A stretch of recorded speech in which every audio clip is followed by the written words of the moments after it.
میرے محترم بھائیوں اور پیاری بہنوں، ذرا ایک منظر تصور کیجئے۔ ایک ماں رات کے آخری پہر سجدے میں بیٹھی رو رہی ہے اور کہہ رہی ہے، یا اللہ، میری اولاد میرے ہاتھ سے نکل گئی ہے۔ اور دوسری طرف ایک باپ غصے سے کہتا ہے، آج کے بچے بہت بگڑ گئے ہیں۔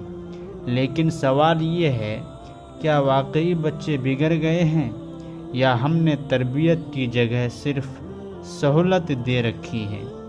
آج بہت سے والدین شکوہ کرتے ہیں، ہم نے سب کچھ دیا، محبت بھی، سہولت بھی، تعلیم بھی، پھر بھی اولاد ہماری بات کیوں نہیں مانتی؟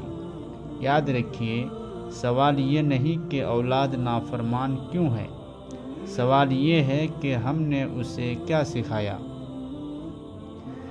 اسلام میں اولاد صرف خوشی نہیں بلکہ ایک ذمہ داری ہے۔ قرآن ہمیں یہ نہیں سکھاتا کہ صرف اولاد کو سدھارو، بلکہ یہ بھی سکھاتا ہے کہ والدین خود کو بھی سنوارے۔ اولاد کے نافرمان ہونے کی 7 بڑی وجوہات۔ نمبر 1، والدین کا اپنا عمل۔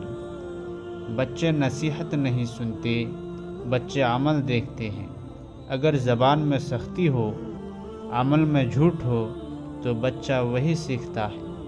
نمبر 2، وقت نہ دینا۔ ہم نے سمجھ لیا کہ روٹی، کپڑا، فیس سب کچھ، مگر اولاد کو وقت، توجہ اور سنا جانا بھی چاہیے۔ نمبر 3، حد سے زیادہ سختی یا حد سے زیادہ لاڈ۔ زیادتی دونوں طرف نقصان دیتی ہے۔ بہت سختی خوف اور نفرت، بہت لاڈ ضد اور سرکشی۔ تربیت کا راستہ ہمیشہ درمیان ہوتا ہے۔ نمبر 4، ماں باپ کا آپس میں جھگڑا۔ گھر کا ماحول خاموش استاذ ہوتا ہے۔